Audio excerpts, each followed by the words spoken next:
Yeah, I think he's got one.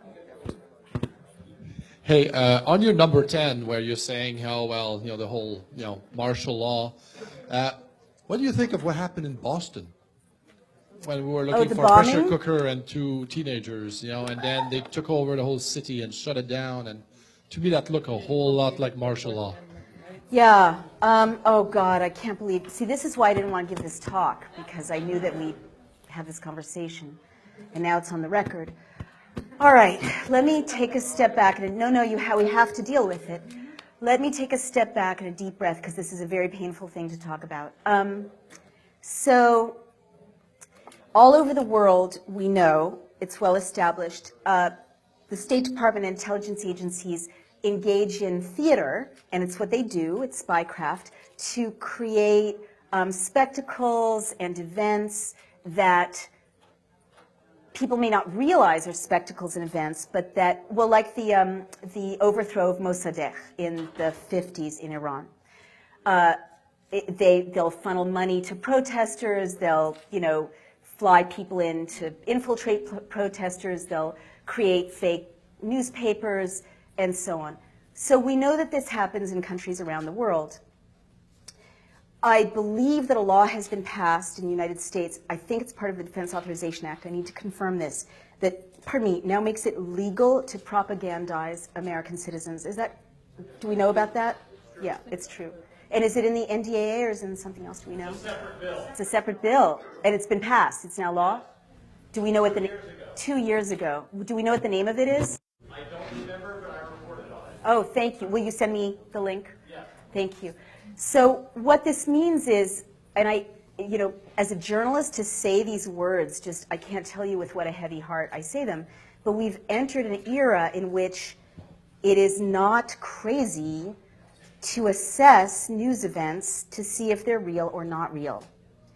And in the United States as well as overseas. And in fact, it's kind of crazy not to.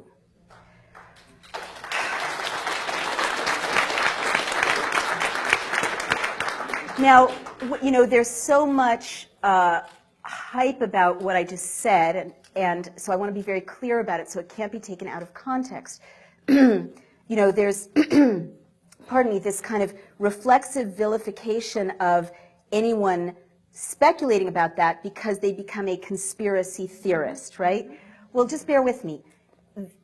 I've often thought about this because our intelligence agencies, I respect spies. I mean, who are doing, like before it got out of control, I believe we need intelligence. I believe we need intelligence agencies. I don't think there's anything dishonorable about being in the intelligence services if you obey the Constitution and the law.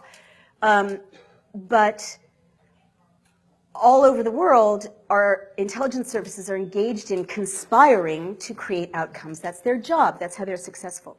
So now that it's illegal to propagandize in the United States, it doesn't surprise me that there's more and more products coming up in popular culture, more and more events in the news stream that seem to be, to my eye, to be subsidized. Let me give you some examples of that. I'm not talking about Boston right now. I'll get to that. We also talked earlier about infiltrators, right? And how they provoke violence. This is well established. So if we know that infiltrators by the police, NYPD, they've been documented, or other police forces, dress up like people they're not and provoke violence, why is it unthinkable that there might be spectacles that might drive an outcome in the news stream? Let me give you a couple of quick examples. And all I'm saying is we, unfortunately, and I have to say this to my fellow journalists as well, we've entered a time in which we need to be very skeptical about the news stream and look at it critically and ask for more verification and more inquiry. And that's just being good reporters. And it makes it like this. There's spectacle fed into the news media in China. There's spectacle fed into, like Chile. How did Pinochet, engage in his coup? He created photographs of a cache of weapons that the terrorists had, hidden.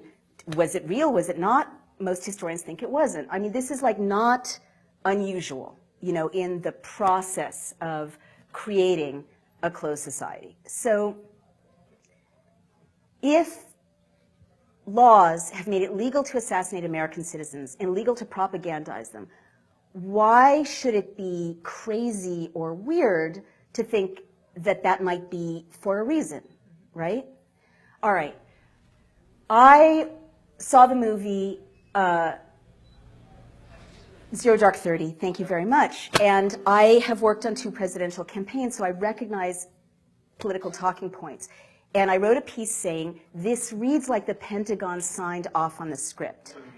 Because there were like chunks of political talking points identifiable to anyone who's worked in Washington, right? And you don't come up with those if you're a writer writing a screenplay. And everyone was very upset. It was very controversial and scandalous. But in fact, belatedly, a news story came out saying that in fact the Pentagon had, I think, subsidized some of it, but had certainly consulted directly on the script. And I see more and more TV shows about the CIA and more TV shows about spies and gigantic blockbusters in which surveillance is normalized and gigantic blockbusters in which people are tortured to get them to talk in a way that might exonerate people who actually tortured people to get them to talk in Guantanamo. And there's all this money being pumped into these unaccountable, terrorism fighting things. And now there's no law preventing that money from going through front organizations right into popular culture.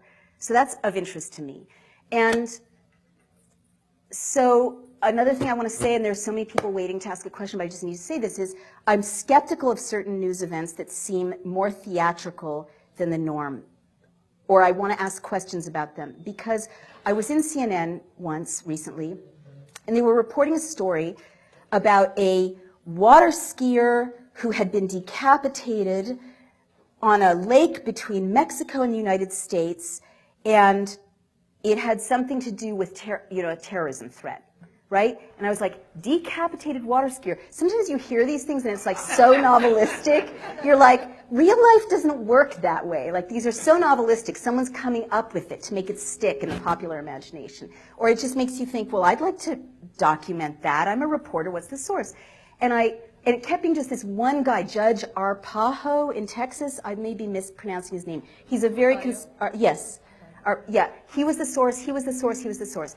And I have this wonderful Facebook community all over the world. And I went on Facebook and I'm like, Mexican Facebook community, is there any reporting about a beheaded water skier in this lake, in this place in Mexico? And they're like, no, what are you talking about? There's nothing like that.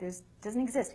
So I turned to the CNN producer and said, do you have a second source for this story? And it was all over the news, all over the news, all over the news. And they're like, and they checked and it's like, nope, just this guy, Judge, whatever. And I'm like, well, can you find a second source? And they were blushing and embarrassed, and they looked and they confessed that they didn't have a second source, which if you know what journalism is, you're supposed to confirm it with 2 sources. So ever since that experience, CNN is running with this. No one's verifying it. Journalists aren't in a position to follow up on anything anymore because budgets are slashed and there's no investigative reporting. All this nonsense can enter the media stream for purposes that have to do with advancing agendas because no one's checking. That's all I want to say about that. Can I take more questions? So Boston, I guess my feeling about any of these things is let's investigate. We need to investigate. We need to ask better questions. We need to interview the doctors at the hospital. We need to interview the victims. We need to, get all the footage ourselves. We need to train citizens to be journalists and to have websites. And I'm busy building one as a startup where citizen journalists can document events so that we're not leaving it to the gatekeepers. Yeah. Does that answer your question? That wasn't your question. I'm so sorry. All right. Thank you so much. Yes, sir.